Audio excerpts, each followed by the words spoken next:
aqui em mais um podcast do CIMED-PB, aqui se fala de tudo, e hoje estamos aqui com a professora Carolina Rolo para falar um pouquinho sobre o agosto verde claro e os linfomas. Meu nome é Fernando Melo, estou aqui como representante dos sindicatos médicos e do Núcleo de Acadêmicos e Médicos Jovens do CIMED-PB. Bem, professora, muito obrigado pela sua presença. Gostaria que a senhora falasse um pouquinho, se apresentasse. Olá, é um prazer mesmo estar aqui. Muito obrigada pelo convite. Eterna professora, né? Sempre. E vai ser um prazer a gente conversar, bater um papo sobre linfomas, que é uma área que eu gosto bastante. Importantíssimo. E a gente nesse mês, né? O agosto verde claro, né? A senhora poderia falar um pouquinho sobre sua trajetória na medicina e seu envolvimento aí com a hematologia? Tá. Eu me formei em medicina na Universidade Federal da Paraíba e desde a faculdade eu me apaixonei pelo hemato, né? Eu tenho um professor que é bem famoso, assim, que é Dr. Alexandre, que é super didático, a gente se apaixona pela aula dele e aí, consequentemente, pela hematologia e durante o curso mesmo eu fiz monitoria, fiz trabalho de pesquisa, fiz também um estágio no Laureano, e isso só aumentou minha paixão. Depois disso, quando terminei a faculdade, eu ainda estava até entre hemato e dermato. Mas eu fiz, não, eu vou fazer clínica médica, que isso vai me guiar. Foi eu vi que a senhora tinha feito clínica médica. Eu até perguntar sobre isso. É porque na trajetória, para fazer hemato, tem que fazer clínica médica antes, né? Então, eu fiz clínica na Santa Casa de Misericórdia de São Paulo, tá? E lá, lá também tem um serviço bom de hemato. Fiz meu optativo lá e terminei de me apaixonar pela hematologia. E aí fiz hemato na USP de São Paulo, Pinheiros, né? São 2 anos de hemato e depois ainda fiquei mais um ano lá como assistente no ICESP e no grupo de linfomas, né? Então, é uma área que eu sou apaixonada. Me perguntam muito por que eu escolhi hematologia. Boa tá? pergunta. Tem essa influência da faculdade, né? Tem influência também da minha mãe. Minha mãe, ela não é médica, mas ela é biomédica, tem laboratório. Então, eu sempre gostei muito dessa parte de células, tudo. Já estava em casa. Já estava em casa, do microscópio. E, assim, o que me encanta é a relação que a gente tem com o paciente, tá? E às vezes, assim, é um dia super desgastante. E agora, assim, que já faz um tempo que eu tô na hemato, né? Que já tenho pacientes que tiveram toda uma trajetória já, que a gente vai acompanhando, vendo a vida deles. E o quanto que a gente influencia nisso, na trajetória deles, é muito gratificante, sabe? Ver depois, assim, o paciente que chegou super mal, que a gente conseguiu tratar, que tanto da doença ele ficou bem, como da vida também, né? As conquistas que eles tiveram, aqueles pacientes que já estão com filhos, né? Aqueles pacientes que na carreira também conseguiram crescer, conseguiram terminar a faculdade. Então, assim, é muito gratificante. Eu amo a hematologia, sou apaixonada mesmo. É muito bom escutar isso da senhora, ver esse brilho nos olhos, especialmente que a senhora foi minha professora de semiologia. E, assim, é interessante porque a hematologia a gente escuta muito falando que é praticamente laboratório, o hemograma, ou o que foi, muita gente não sabe nada sobre o quão imenso é o mundo da hematologia. Sim. Então a senhora fala muito assim sobre esse envolvimento, você acompanhar realmente a carreira e todos os âmbitos do seu paciente é algo surpreendente. E qual o seu envolvimento hoje com linfomas, assim, que seria o tema hoje do podcast mesmo?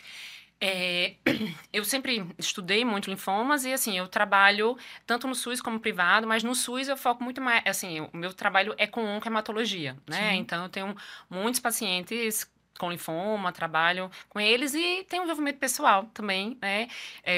Minha irmã foi diagnosticada com linfoma há 2 anos e aí, assim, eu acho que vivi na pele também isso aí, e conversar um pouco sobre a trajetória, sobre algumas coisas que acontecem no meio do caminho, que a gente via muito, eu via muito do outro lado como médico, e você vê na realidade esses desafios, eu acho que deixa a gente até um pouco mais humano também, melhor empatia, tudo é diferente. Ah, que coisa boa. Então, esse mês a gente tá nesse agosto verde claro, né, que para muitos que não sabem é um mês de conscientização e de prevenção, combate mesmo ao linfoma também. A senhora poderia falar um pouquinho sobre ele? Sim. Sobre esse mês? O agosto verde claro é um mês que eu acho super importante para a gente conhecer a doença, né? Porque é muito desconhecida, às vezes, para as pessoas. Às vezes eu pergunto para o paciente, você sabe o que é linfoma? Assim, o paciente nunca nem ouviu aquela palavra, né? E eu acho importante não só para o paciente se conscientizar em relação a isso, mas até para o meio médico Sim. ter uma noção do que é linfoma, né? Porque eu acho que na faculdade a gente não vê muito isso. E uma coisa que, às vezes, a gente vê um atraso no diagnóstico, às vezes por não conhecer, não saber muito a clínica do paciente. Então, eu pego muitas vezes um paciente que está com linfonodomegalia, vem para mim no lugar de ir já direto, por exemplo, que o caminho certo seria ir para o cirurgião para fazer o diagnóstico anatopatológico, né? Então, a gente conversar, conhecer a doença, saber o quadro clínico, tanto como, né, nós da área de saúde, como o paciente também conhecer isso e ir atrás, né, do serviço médico, eu acho muito importante, hein? Então, esse mês, a maior importância é conscientizar sobre a doença, né? Diferente de algumas outras doenças, né? De tumores sólidos, que a gente sabe exatamente o que é que causa, que a gente pode prevenir, né? Então, o rastreio para o câncer de mama, no outubro rosa, né? No azul a gente tem da próstata. Nesse mês, assim, a gente não tem muito como fazer um rastreio, né? Então, é realmente se perceber para a gente conseguir ter um diagnóstico precoce, tá? A gente não vai conseguir, na maioria das vezes, a gente não consegue identificar um fator causal, uma exposição que o paciente teve. Então, realmente, é mais se conscientizar sobre o diagnóstico e sobre como procurar, né, precocemente esse diagnóstico, que faz toda a diferença. Assim, quanto mais precoce a gente diagnosticar, maior vai ser a chance de conseguir curar a doença. Então, só para ficar claro aqui para nossos ouvintes também, sobre essa questão do linfoma, então, como a gente descobriu o quanto antes? Seria mais perceber quando apareceu uma linfonodomegalia, a famosa íngua, Sim. ou tem alguma outra coisa que a gente pode perceber no início, assim, de diferente? Então, o linfoma, né, assim, o que é o linfoma, né? Ele é um câncer dos linfócitos que vão formar massas, né, que na maioria das vezes vão ser nos nossos linfonodos, né? É um câncer do sistema linfático, tá? Sim.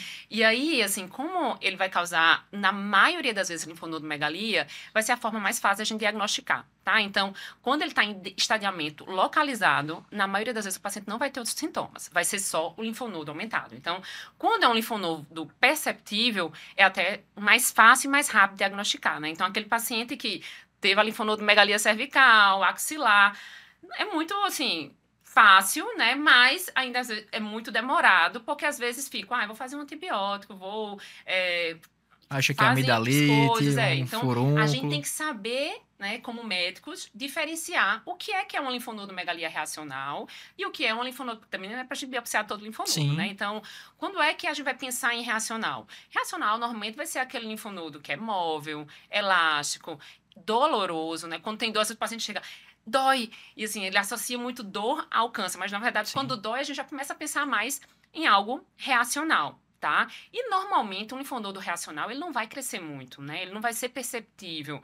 Ele vai ter lá em torno de seus 2 centímetros no máximo, a não ser algumas exceções, tá? Então, assim, isso aí, associado até com alguns sintomas infecciosos, isso deve ser reacional, vamos tratar a infecção, vamos acompanhar. Pacientes que às vezes têm muita rinite alérgica, processos infecciosos recorrentes, Sim. é comum ter um linfonodomegalia reacional que fica, às vezes, aquela sequela, mas ele é pequeno, móvel, ele não vai ter, e ele não vai ficar aumentando de tamanho. Então, isso aí é normal, Dá né? pra tranquilizar um pouquinho. Tranquilizar o paciente. Agora, assim, aquele linfonodo que não dói, que é fixo, endurecido e está aumentando progressivamente, né? Você vê que já está 2, 3 centímetros, esse linfonodo eu preciso investigar. Eu preciso correr e, na maioria das vezes, o ideal é já ir para o cirurgião, entendeu? Não é ir para o hemato. Assim, eu vi o linfonodo, eu quero biopsiar, manda para o cirurgião.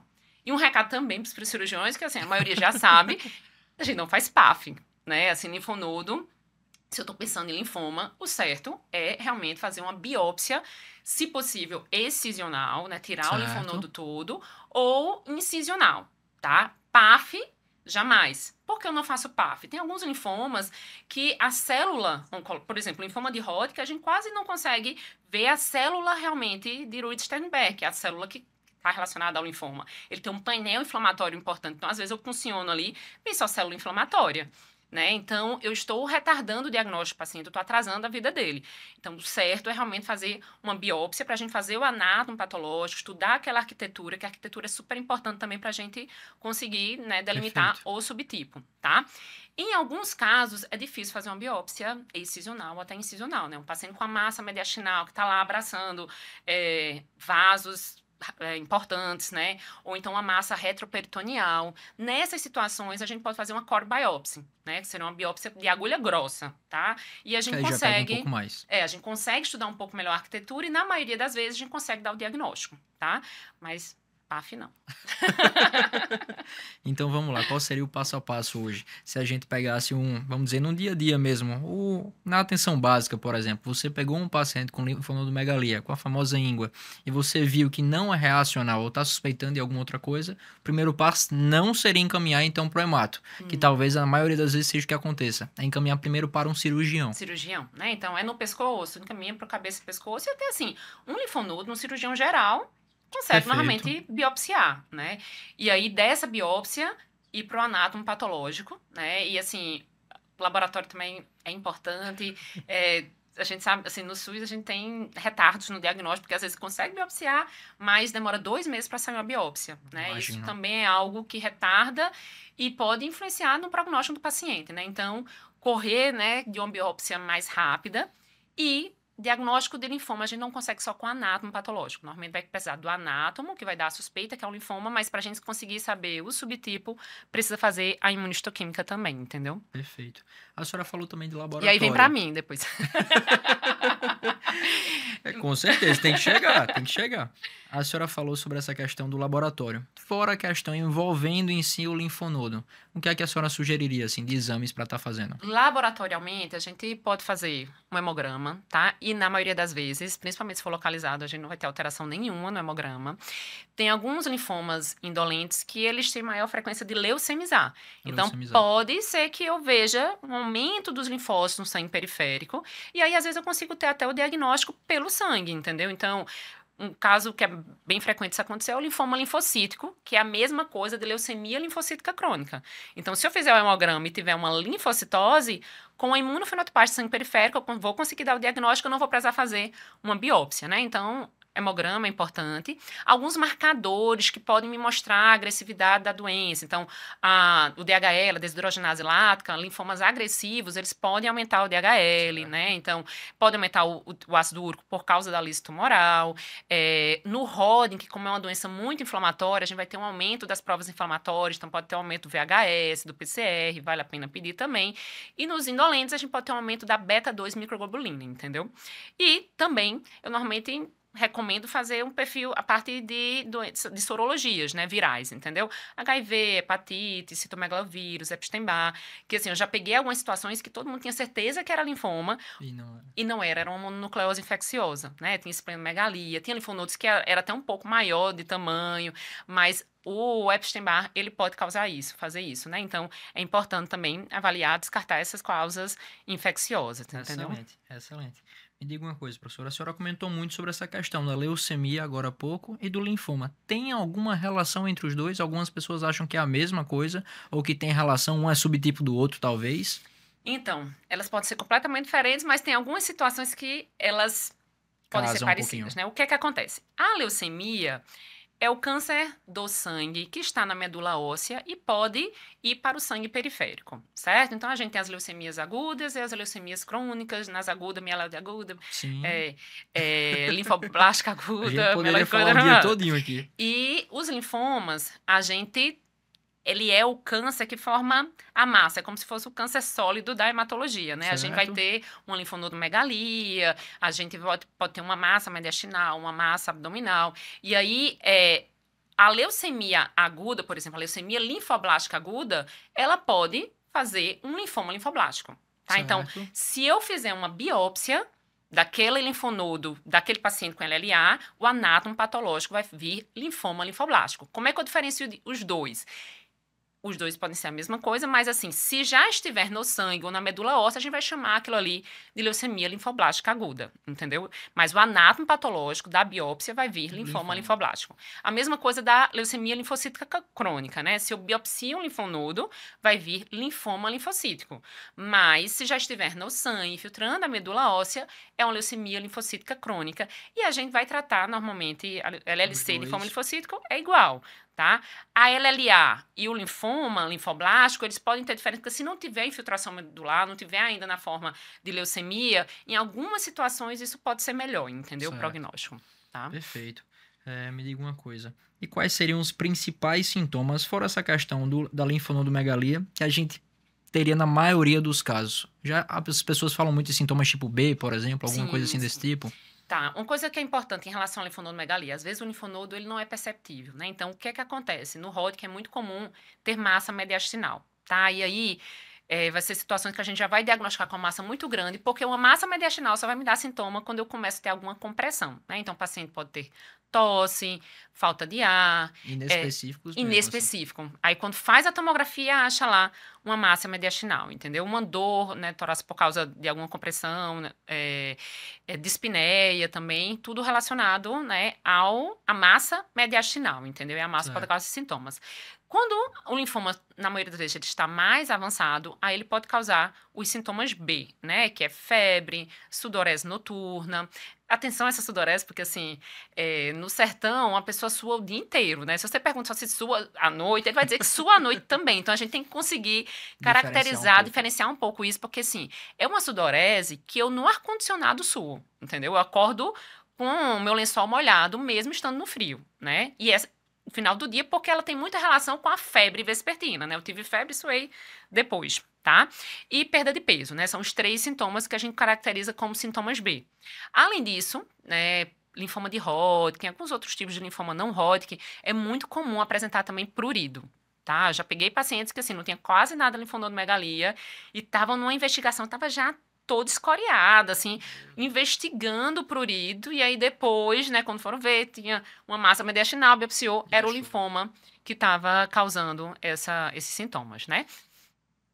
Alguma outra coisa que a senhora falar? E a gente tem linfomas primários de vários órgãos, né? Do sistema nervoso central, gástrico. Então, a gente pode ter o sintoma só relacionado ao órgão específico, entendeu? Então, assim, de exame físico no dia a dia, o principal seria o foco no linfonodo, procurar se tiver e examinar bem para diferenciar do reacional ou não, e avaliar se tem algum outro sintoma. Tendo Isso. sintoma, investigar para ver se não tem relação. Isso, aí eu já examinando, eu já consigo ver também, né? Se tem sinal de que está com anemia, eu posso ver se o paciente já tem algum sinal de se tem compressão de via cava superior, né? Então, avaliar edema de face, membros superiores, avaliar esplenomegalia, né? Fazer um exame físico completo, né? Assim como a gente viu na semiologia. Como uma boa professora e coordenadora, que a senhora foi da minha semiologia.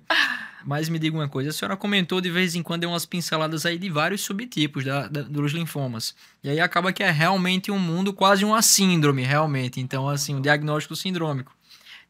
A senhora poderia falar um pouquinho desses tipos e subtipos que teremos, os principais, pelo menos? Pronto, uma divisão maior, assim, a gente divide em linfoma de Hodgkin e linfoma não Hodgkin, né? Tem até uma brincadeira, tem um memezinho, assim, na hematologia, que, assim, o linfoma de Hodgkin é chamado de Hodgkin porque Hodgkin chegou e chamou de linfoma de Hodgkin.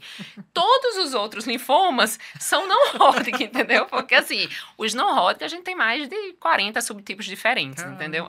São muitos subtipos e esses subtipos é super importante a gente conseguir realmente estreitar o diagnóstico, porque hoje a gente tem muita terapia-alvo e muda bastante o tratamento, entendeu? Então, assim, o linfoma de Hodgkin, ele é uma porcentagem dos linfomas, né? Ele, teoricamente, é raro, mas eu digo assim, nossa, eu nunca vi tanto linfoma de Hodgkin como a gente tem aqui na Paraíba, assim, é uma coisa bem frequente que a gente encontra. Eu acho que tem que ter um estudo populacional aqui, assim, porque é algo que até eu tenho mais frequente do que linfoma não Hodgkin, às vezes, a depender da época. Assim, tem muito linfoma de Hodgkin, assim. Ainda não entendi por motivo, até porque, assim, não sei. Ainda não tem uma causa, mas tem bastante, tá? Mas o linfoma de Hodgkin é um linfoma que, normalmente, principalmente se eu diagnosticar numa fase precoce, né, bem no comecinho, a chance de cura é muito alta, tá? Chegando até, assim, um estadiamento localizado a mais de 90% de chance de cura, tá? O linfoma não Hodgkin é um mundo, tá? Então a gente tem... Eles podem ser de células B ou de células T.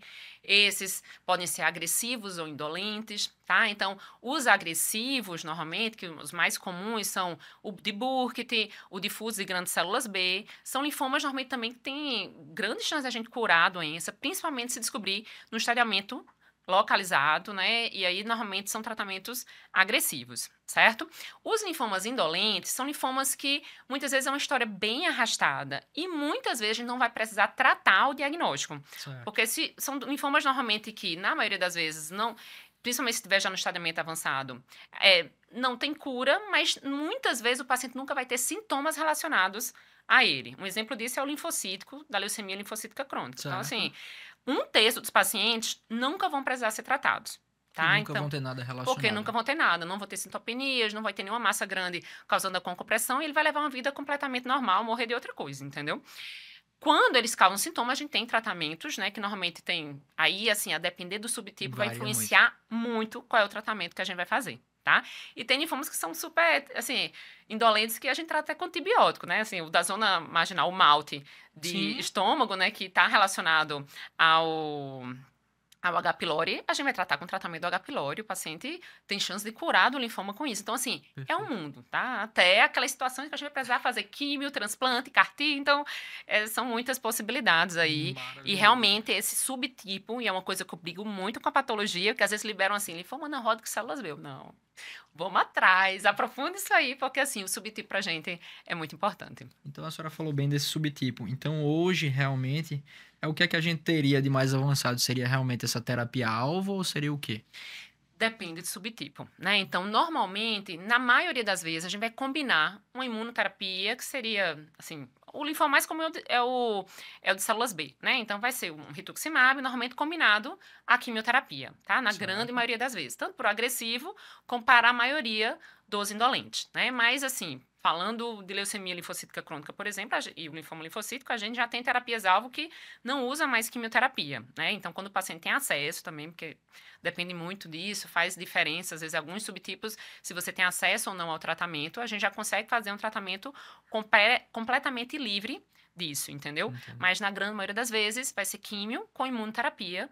E aí, assim, se a doença voltar, na maioria dos linfomas a gente não transplanta na primeira linha, mas se a doença volta, muitas vezes pode ser que o paciente precise de transplante ou fazer algum outro tipo de imunoterapia, a mais moderna que a gente tem, que foi aprovada no Brasil, que todo mundo pergunta, né, que apareceu, acho que foi no Fantástico, é o Carticel, Sim. né, que a gente já tem realmente vários centros no Brasil fazendo, tá? Mas normalmente ele não é um tratamento ainda aprovado para a primeira linha. Vai ser Certo. aquele paciente que recidivou, ou foi uma recidiva, um agressivo com recidiva precoce, ou foi uma recidiva após um transplante. São pacientes que normalmente têm indicação e ainda é uma briga grande para conseguir, né? No SUS a gente não tem disponível e no até plano de saúde assim, muitas vezes tem que judicializar para conseguir ter pouquinho mais acesso, difícil. entendeu?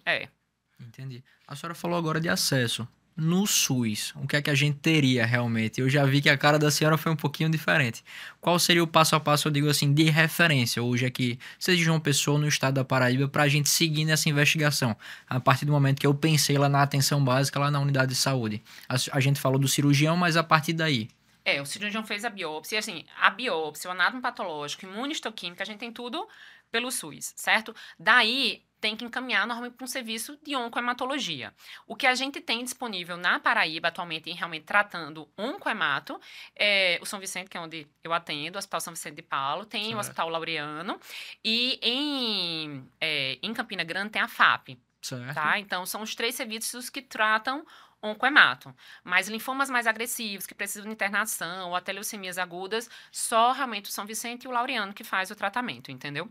E hoje, assim, com o projeto, né, do Paraíba contra o Câncer, Sim, essa bem alta. fila está sendo muito rápida, entendeu? Assim, a autorização, conseguir regular, está sendo algo que a gente vê que não está tendo tanta fila em Tá andando um relação a pouquinho isso. melhor. E os tratamentos também estão saindo muito mais rápido. Já teve época, assim, de a gente esperar, às vezes, 3 meses para conseguir o paciente entrar na APAC para começar uma quimioterapia. Caramba. Hoje, assim, eu prescrevo, o paciente consegue, na próxima semana, às vezes na mesma Coisa semana, boa. começar o tratamento, entendeu? Então, e em relação à primeira linha, na maioria dos linfomas, principalmente linfoma agressivo, o tratamento que a gente faz no público vai ser muito parecido do que a gente vai fazer no particular. A não ser algumas exceções, como eu já falei, né? Na LLC, realmente Então, uma exceção que não é diferente. tão comum, assim, na verdade, pra Isso. gente, então. Uhum. Mas, assim, a senhora falou agora sobre essa questão do público. Então, no público, a gente tem como tratar e tratar bem. Sim, a maioria dos sim. casos, a não ser casos muito específicos ou Uhum. situações muito específicas. E, na maioria das vezes, vai ser muito parecido com o que a gente vai fazer no particular também. Sim, Ah, a então não ser perfeito. algumas exceções, como Sim, no Hodgkin muito também, que a gente não pequenas. tem alguns medicamentos Fica para outro dia essa importantes. conversa. Não vale a pena abordar muito. A senhora falou agora dessa questão do Hodgkin e não Hodgkin. E a senhora comentou essa questão na Paraíba. Acabou que a gente falou muito dos subtipos. Do Hodgkin, o que é que a gente teria, então, aqui na Paraíba, aqui em João Pessoa? De tratamento? Isso. Não, é nos mesmos locais, tá? No ROD, que a gente tem um pouco de diferença hoje em relação ao paciente que tem estadiamento avançado, né? Assim, o Hodgkin, estadiamento localizado, a gente consegue curar quase todo mundo. Hoje a discussão até é diminuir toxicidade, porque é um paciente que a gente vai curar, mas ele tem 18, 20 anos de idade, vai ter uma vida inteira pela frente e a gente não quer a toxicidade a longo prazo, né? Que é toxicidade cardíaca que pode apresentar, neoplasias secundárias, infertilidade. Então, a gente discute muito até diminuir um pouco, pesar, né? Como agir nas outras coisas. Como para prevenir. A gente quer continuar com a mesma taxa de resposta, mas diminuir a toxicidade do tratamento. Mas, assim, estadiamento avançado, hoje a gente sabe que tem terapias que são melhores, mas que, infelizmente, o SUS, o acesso é pior, né? Então, a gente tem terapia-alvo, como o brentuximab, que a gente hoje combina com quimioterapia e aumenta as chances de a gente conseguir curar a doença com a primeira linha de tratamento, entendeu? Tá, a gente consegue tratar bem no SUS, também muitos vão conseguir curar, mas assim, a gente tem melhorado isso com as terapias-alvos, que infelizmente ainda no SUS é um pouco mais difícil. Que coisa boa. A senhora falou um pouquinho dessas questões, desses outros efeitos da toxicidade. Então, após a cura, já que pelo que eu escutei, a gente tem um ponto positivo. Para o que é maioria aqui na Paraíba, aqui em João Pessoa, que seria o Hodgkin, no caso, a gente tem uma cura... assim, para mim, né? Assim, eu falei Eu para mim, entendi, mas assim, eu entendi. epidemiologicamente, Aparentemente, ainda deve ser o não aparentemente. Hodgkin, né? Não Hodgkin ainda é. Aparentemente, talvez. Não Hodgkin é o linfoma, mas não Mas assim, desses majoritariamente que vemos no dia a dia, ou que realmente, epidemiologicamente falando, seriam a maioria, a gente tem uma porcentagem de cura muito boa. Pós-cura, entre aspas, assim, melhorou da situação de sintomas, de tudo, como é que seria a sobrevida desse paciente e o prognóstico dele a longo prazo? O prognóstico, assim, pós-cura, a gente normalmente usa aqueles 5 anos, né? Então, normalmente, quando terminou o tratamento, a gente fala que o paciente está em remissão completa. E aí, depois de 5 anos de remissão, a gente fala, olha, você está... A gente usa o termo curado, mas é algo que a gente tem que... pode, às vezes, ter uma recidiva mais tardia e tem esses riscos, né? De uma segunda neoplasia. Aí depende muito do tratamento que o paciente fez, né? Se fez radioterapia da região mediastinal, tem o risco de câncer de mama, radioterapia da região cervical de uma tiroidite no futuro, entendeu? E insuficiência cardíaca, por exemplo, relacionado. Então, dependendo dessas toxicidades, eu posso ter um prejuízo, mesmo assim, da sobrevida depois. Entendi. Mas, normalmente, na maioria das vezes, o paciente curado, ele vai ter uma sobrevida muito parecida com a população geral, E entendeu? o acompanhamento mantém com o hematologista mesmo? O acompanhamento, a gente pode, assim, aí tudo depende do suporte que o paciente vai ter, mas, normalmente, depois de 5 anos de acompanhamento, ele pode voltar para a unidade básica, né? E, se caso necessário, voltar para ser reencaminhado, entendeu? Então, pelo menos até os 5 anos após a melhora, eu digo, nesse processo de remissão. De manter a remissão, e você vai até os 5 anos, mantém com hemato, passou os 5 anos, volta para atenção básica ou volta para o clínico mesmo para manter seu acompanhamento e, se necessário, encaminha novamente. Isso. Então perfeito. E algo super importante que a gente não, né, que é importante discutir, a gente discute em outros cânceres e como tem às vezes uma relação tão importante, a gente não fala muito, mas assim, estilo de vida é muito importante. Tanto assim, para você consegue às vezes até prevenir linfoma, porque assim, existem até alguns estudos mostrando a associação de obesidade com alguns subtipos de linfoma, o de Hodgkin, por exemplo, existe essa associação que a gente não consegue dizer realmente se tem um efeito causal em relação a isso. Como você vai melhorar as toxicidades do tratamento, né? Você com a obesidade, às vezes pode ter mais toxicidade, mais complicações com o tratamento, e até tem estudo que saiu que pacientes, por exemplo, eles compararam pacientes que continuavam obesos ou que fizeram uma cirurgia bariátrica, o prognóstico foi melhor em quem emagreceu, entendeu? Então, mudar estilo de vida sempre é um momento, assim, você, né, ter esse passo de melhorar a alimentação, fazer uma atividade física, e muitas vezes até durante o tratamento também eu estimulo muito isso, porque eles acabam ganhando às vezes muito peso durante o tratamento, e aí acaba adquirindo outras doenças, entendeu? Então, estilo de vida, atividade física, mesmo durante o tratamento, é super importante. Alguma outra questão de estilo de vida, fora atividade física, alimentação, hidratação, alguma outra coisa além disso que a senhora recomendaria? Não. De estilo de vida, assim, para buscar, entre aspas, prevenir realmente? Não. Ou tentar passar por um processo um pouquinho melhor? É isso mesmo, assim, atividade física e manter seu a acompanhamento alimentação, para manter seu acompanhamento regular, fazer os exames certinho. Perfeito. Me diga uma coisa, e existe algum grupo de risco para o linfoma? Alguma pessoa que, por exemplo, hoje eu não tenho nada, nunca tive, mas eu sou de risco. Qual seria essa pessoa? A gente sabe que pacientes imunossuprimidos, certo? Então, pacientes que por algum motivo ou foram transplantados ou tem alguma doença autoimune que faz imunossupressão, ou até que tenha algumas doenças autoimunes, a gente sabe que está associada com alguns tipos de linfoma. Um exemplo disso, síndrome de Sjögren, a gente Sim. sabe que vai dar linfoma malte aqui das glândulas salivares, né? Então, a gente vê que tem essa associação. Algumas infecções virais também. Então, pacientes com HIV, né? Então, tanto imunodeficiências, né? Por causa de medicação, como o HIV está associado com alguns tipos de linfoma. E outras infecções que não tem muito como a gente prevenir, mas a gente sabe que o Epstein-Barr, ele está associado com alguns subtipos de linfoma, né? Mas boa parte da população vai ter tido essa exposição. O HTLV tem um tipo de linfoma T que tem relação com ele também, entendeu? Então, às vezes, não vai ter muito como me prevenir de pegar esses vírus, né? Mas a gente sabe que existe associação com linfoma nesses pacientes. E exposições a agentes ambientais também, exposições a produtos químicos como benzeno, aumentam o risco de doenças oncohematológicas de uma forma geral, né? Leucemias, tanto mieloide como linfoblástica, linfomas, a gente pode ter um risco maior naqueles pacientes que foram expostos a agrotóxicos, a produtos de petróleo, entendeu? Eles têm um risco maior também. Então, se você tiver nesses casos, fique atento, acompanhe com seu médico também e faça seus exames regulares também. Com certeza. E agora, sobre essa questão do agosto verde claro, tem alguma atividade que vai estar tendo esse mês? Alguma questão que alguém pode estar acompanhando? Algum local?